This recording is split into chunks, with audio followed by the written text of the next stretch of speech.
Kada sam prvi put ugledao DeLorean DMC-12, naravno u filmu Povratak u budućnost, ja sam se trudio da do kraja filma što manje trepćem. Cela ta trilogija je za mene bila kao nekakvo milovanje očiju.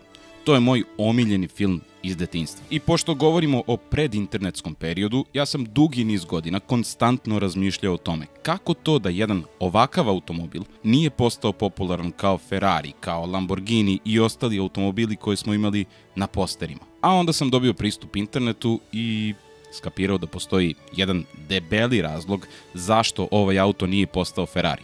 Zapravo više razloga. Gomila razloga.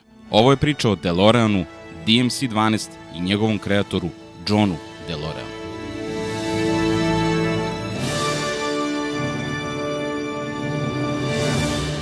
John DeLorean je rođen 1925. godine u Detroitu, a ono što je interesantno je da su mu roditelji imigranti i to iz našeg komšiluka, tako reći. Majka mu je Mađarica iz jednog banatskog sela blizu Temišvara, a otac Rumun iz sela koje se nalazi na onom prelepom putu Transalpina u Karpatima.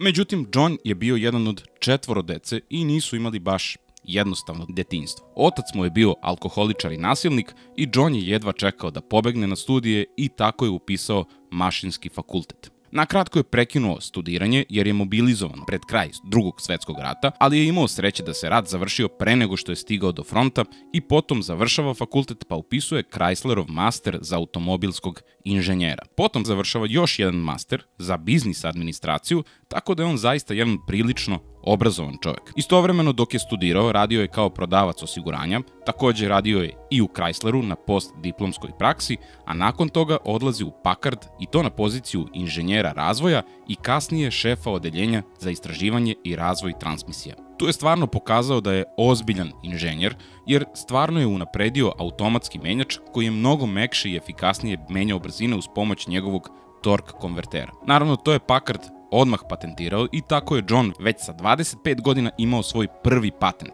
Doduše ne u svom vlasništvu, ali se vodio kao pronalazač. Međutim, Packard je u to vreme već bio na ivici propasti i 56. godine John prelazi u General Motors gde mu dodeljuju funkciju asistenta glavnog inženjera za brand Pontiac. A nakon što se dokazao na toj poziciji nekim super rešenjima, 61. godine prelazi na poziciju glavnog inženjera. U tom trenutku uloga Pontiaca u GM grupaciji je bila malo nedefinisana. DeLorean je insistirao da Pontiac postane sportski brend malo iznad Chevroleta. Problem u celoj priči je bio to što je GM definisao da ni jedan model automobila ne može imati motor veći od 5400 kubika. Međutim, DeLorean je shvatio da nigde ne piše da je zabranjeno nuditi motore veće od 5400 kubika ako je to opciono, kao oprema. Uzeli su Pontiac Tempest Le Mans i u njega ubacili V8 od 6400 kubika sa preko 300 konja i išao je čak ispod 6 sekundi do 100, a oznaka za opremu je bila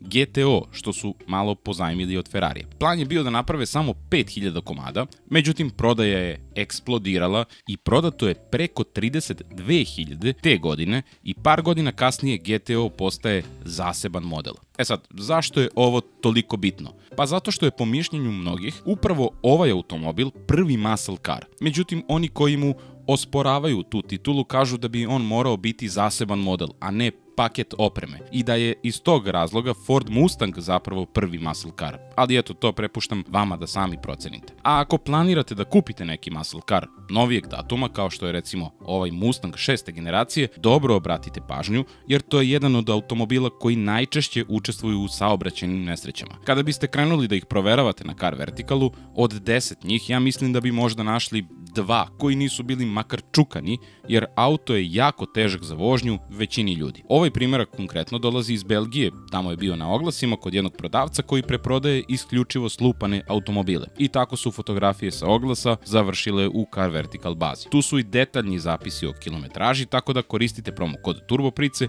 ukoliko želite da pružite podršku ovom kanalu. E sad, taj hrabri i inovativni potez je DeLoreana učinio zvezdom Detroita. I 65. godine on ide na poziciju generalnog direktora za brand Pontiac, da bi 69. godine došao na poziciju generalnog direktora Chevroleta i podpredsednika GM grupacije. U tom periodu mesečna plata mu je bila oko $140.000 u današnjoj vrednosti novca. Ali on nije bio običan generalni direktor. Oženio se manekenkom, voleo je da konzumira skupa alkoholna pića, da nosi skupu garderobu, toliko da je dospeo na naslovne stranice modnih magazina, posećivao je luksuzne hotele, tako da je negde stekao status buntovnika među birokratama i nekoga ko ne voli to korporativno sivilo i monotoniju. I naravno, taj stav hollywoodske zvezde je jako nervirao ljude iz General Motorsa. S druge strane, čak i u tim svojim zlatnim godinama, američka autoindustrija je težila redukciji troškova korišćenjem istih delova na različitim modelima, što je njega jako nerviralo, dok je on hteo da se fokusira na tehnologiju, bezbednost i generalno inovacije. Ta međusobna netrpeljivost je naravno dovela do raskola i on 73. godine napušta General Motors uz reči GM ne pravi automobile, GM pravi pare. Iz ovog ugla 2025. godine verovatno bi svi prisutni prasnuli u smeh i rekli pa dobro jutro Kolumbo, međutim nećete verovati, ali u to vreme su još uvek postojali ljudi koji su radili nešto zarad strasti. S obzirom na to da je bio na samom vrhu američke autoindustrije, John je znao koje su slabosti Detroita i šta kupce njihovih automobila najviše nervira. Nisu se bavili antikorozivnom zaštitom, o bezbednosti su mislili tek kada bi iz Vašingtona dobili neku naredbu i generalno on je smatrao da svoje korisnike tretiraju na loš način i krenuo je sa pričom da želi da napravi prvi etički sportski automobil. A kasnije ćete videti zašto je ovo potpuno ironično i kako John DeLorean i etika ne mogu ići u istu rečenicu nikako. Svoj auto je zamislio sa školjkom od nerđajućeg čelika, sa galving vratima, strukturom ispod karoserije koja bi bila od plastične mase, otporna na sudare i naravno airbagovima. Pričamo o 74. godini. I sad kad nabrajamo ove stvari, ne znam da li vas ova priča podsjeća na nešto. Dakle, karoserija od nerđajućeg materijala, galving vrata, poboljšana bezbednost, ekscentrični vlasnik i to nisu jedine poveznice. Samo pratite priču i primetit ćete ih još. Sad, trebao mu je neko da nacrta taj automobil. I šta mislite u koju zemlju je otišao da potraži tog čoveka? Bravo. Svi ste pogodili. Taj čovjek se zvao Giorgetto Giugiaro i DeLorean je 74. godine došao u Italiju u njegov studio i obratio mu se ovim rečima. Hoću auto koji izgleda kao da je iz 21. veka. Na svu sreću Giugiaro nije poznavao doktora Emmeta Browna i nisu imali vremeplov kojim bi mogli da nas posete i vide kako zapravo izgledaju automobili iz 21. veka. Tako da je Giugiaro iz neke fioke izvukao koncept Alfa Romeo Iguane i na njemu zasnovao dizajn koji će ući u istoriju, a i u budućnost. I pazite, sad kreće filmska priča. Giugiaro je završio koncept 77. godine i DeLorean sa njim ide po medijima, pokazuje ga potencijalnim zastupnicima i pravi pompu oko svega toga. Taj koncept je stvarno obećavao. Imao je pozadi neke široke Pirelli gume, pa onda enterijer od neke fancy preskupe kože, airbagovi, centralno postavljeni motor, doduše iz Citroena CX, pošto je Citroen prethodno trebalo da isporuči vankel motor, međutim ta investicija mu je propala i najbolje što su mogli da isporuče je običan 2.0 sa 4 cilindra, ali i pored toga,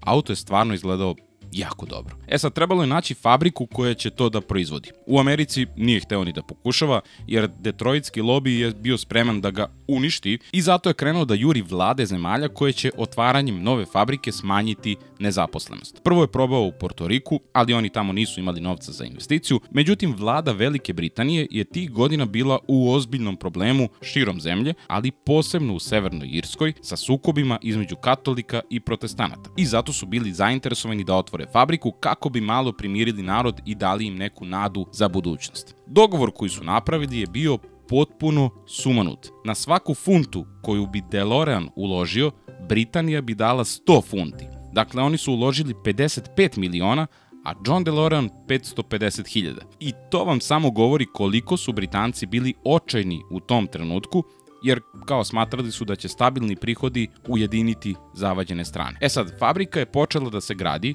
u Belfastu i za to vreme je trebalo pripremiti auto za serijsku proizvodnju. John se obratio za pomoć Colinu Chapmanu, osnivaču Lotusa, i naredne 2 godine su radili na tome.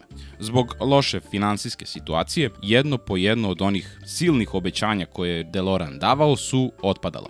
Iskoristili su postojeću šasiju Lotus Esprita, tako da je ona ideja o plastičnoj šasiji odbačena, centralni motor je prebačen pozadi, jer tako im je bilo lakše. Wankel motor je svakako otpao još davno, pa su dogovorili sa Renaultom da uzmu njihov V6 motor od 2800 kubika koji je imao nekih 155 konja, a za američko tržište je zbog regulativa spušten na nekih 130. Također u Americi, koja je trebala da bude glavno tržište, su imali još jedan konstrukcijski problem, a to je propisana visina farova. Bila je ispod dozvoljene, tako da su oni morali da podignu ceo auto, što je naravno dovelo do disbalansa i auto je u Americi imao jako loše upravljanje. Uprkos svim problemima, prvi serijski DeLorean silazi sa trake u januaru 1981. godine. U fabrici je zaposleno oko 1500 ljudi i mediji su pričali kako eto, Severna Irska se napokon vraća u normalu, otvaraju se fabrike, prosperitet, a šta su oni bivši ništa, a mi sve super, poznata vam je ta priča.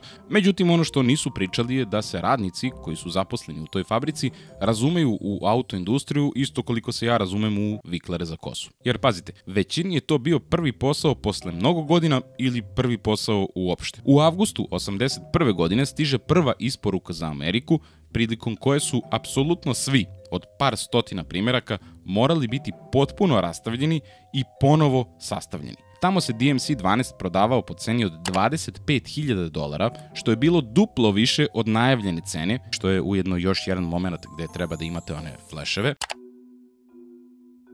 I sa tom cenom se DMC-12 našao u konkurenciji sa Mercedesom SL280 i Porscheom 944 Turbo. Možda to i ne bi bio toliki problem s obzirom na to da su ljudi stvarno bili opčinjeni njegovim izgledom, da je DeLorean bio stvarno dobar auto. Najoptimističnije rečeno bio je prosečan. Renault V6 je u Americi imao 130 konja, što je za 55 manje od pomenutog Mercedesa, a čak 90 konja manje nego 944 Turbo. Kao što sam rekao, imao je loše upravljanje, od 0 do 100 je išao za 10,5 sekundi, za te pare stvarno katastrofa. Pritom kvalitet izrade nikakav. Zazori između karoserijskih panela su bili haos. Elektronika nije funkcionisala kako treba. Prozori nisu mogli da se otvore do kraja, već samo nešto malo. Sedišta nisu bila ni nalik onima sa koncepta. Plastika katastrofalnog kvaliteta. Sve u svemu, kada se sve stavi na papir, potpuno nedopustivo za auto koji bi u današnjoj vrednosti novca koštao $88.000. Tako da stvari uopšte nisu krenule dobro i o tome se pričalo naravno, a da bi John ubedio investitore da ulože još novca u njegovu fabriku, on traži od britanske vlade odobrenje da duplira proizvodnju i zaposli još 1000 ljudi. Dakle, rešio je da blefira i stavi sve na crveno, da se izrazim tako kocoškim jezikom. Za to vreme britanske novine pumpaju priču da se radi u 3 smene prodaja samo što nije eksplodiralo u Americi. Međutim, u realnosti automobili se samo gomilaju na parkingu i niko ih i dalje ne kupuje. A sada su pored onih 1500 radnika imali još dodatnih 1000 koje nemaju čime da plate. A cela ta situacija Johna nije sprečila da nastavi sa svojim ekstravagantnim životnim stilom koristeći novac koji je dobijao od investitora. Da stvar bude još gora, baš ta naredna zima je u Americi bila katastrofalno jaka. Ljudi su ostali zavejani u kućama i niko nije ni pomišljao da kupuje automobile. John je krenuo da juri investitore na sve strane, opet je tražio pare od Britanaca, ali je u međuvremenu na vlast došla Margaret Thatcher i tu nije bilo nikakve priče. Investicione banke, arapski šeici, nema koga nije jurio i apsolutno niko nije hteo da mu da pare. U februaru 1982. godine kompanija je već bila u stečaju, a u maju iste godine zaustavlja se i proizvodnja. A John jednostavno ne želi da odustane od potrage za investitorima. I sad dolazi najluđi trenutak ove filmske priče. Reaganova administracija, koja je rešila da pokaže čvrsto rukaštvo i svoj rat protiv narkotika, došla je na ideju kako da Johna DeLoreana iskoristi u populističke svrhe, znajući u kako očajnoj situaciji se nalazi i da je verovatno spreman na sve. A pored toga mislim da je tu bilo malo i zlopamćenja, jer DeLorean je bio čovek koji je napustio jednu od najviših pozicija američke privrede. U to vreme nisu postojali Microsoft, Apple i Nvidia, tako da je GM bio ubedljivo najjača američka kompanija koju on napušta kako bi pokušao da se takmiči sa njima samostalno. U oktobru 1982. godine John ulazi u jednu sobu Sheraton hotela, očekujući da postigne dogovor koji bi mu omogućio da zaradi 24 miliona današnjih dolara. Pojavili su se dileri, doneli pun kofer kokaina koji je on trebalo da preproda za njih. Ali ono što John nije znao je da to zapravo nisu bili dileri, već prikriveni FBI agenti i da skrivena kamera sve to snima. Na snimku je čak delovao entuzijastično, nazdravljao je sa njima, kokain je nazivao boljim od zlata jer jedan kofer vredi više od 100 kg zlata. I tu bih vas podsjetio na onaj deo priče od malo pre kada sam rekao da je planirao da napravi prvi etički sportski automobil.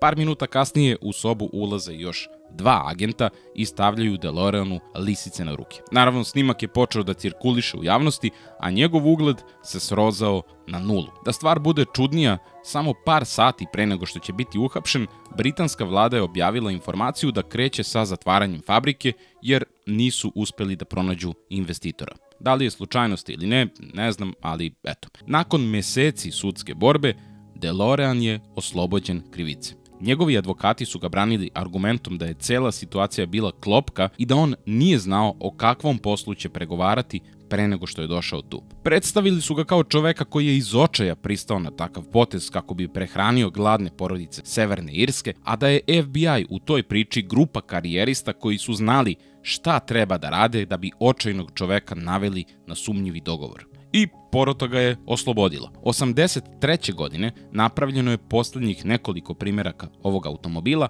a fabrika u Belfastu je prodata i danas se tamo proizvode delovi za Renault vozila sa oko 600 zaposlenih. I kada se činilo da će ovaj auto postati još jedan zaboravljeni, propali pokušaj, 1985. godine se desio film Povratak u budućnost. I taj auto je počeo da živi svoj novi život kroz popularnu kulturu. Ubrzo nakon suđenja, Johna DeLoreana je napustila njegova tadašnja supruga Cristina Ferrare, poznati model i TV lice. Nakon toga je rasprodao gotovo svu imovinu, luksuzne vile, privatni avion, kolekciju automobila i živeo je povučeno i veoma skromno. 1999. godine proglasio je i lični bankrot i tada je prijavio da ukupna vrednost njegove imovine iznosi manje od $100.000.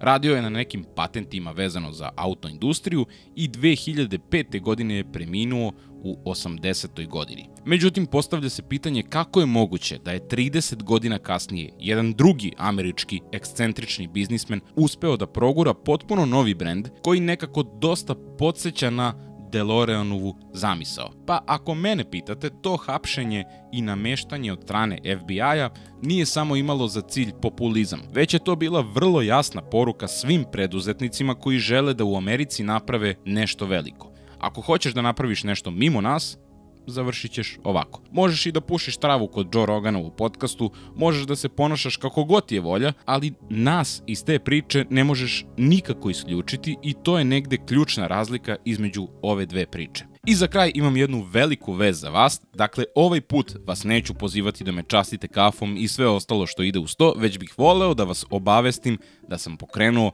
još jedan YouTube kanal, koji se zove Igor priča, gde ću pričati o neobičnim ljudima, mestima i događajima koji nemaju nikakve veze sa automobilima. Prvi video govori o katastrofalnom, ali malo poznatom nuklearnom incidentu i možete ga pogledati ako kliknete ovde. Mnogo bi mi značilo ako pogledate i taj video do kraja i naravno ako vam se bude dopao, zapratite kanal jer stvarno sam spremio jako zanimljive priče. Hvala vam i vidimo se i sledeće nedelje od sada na još jednom mestu.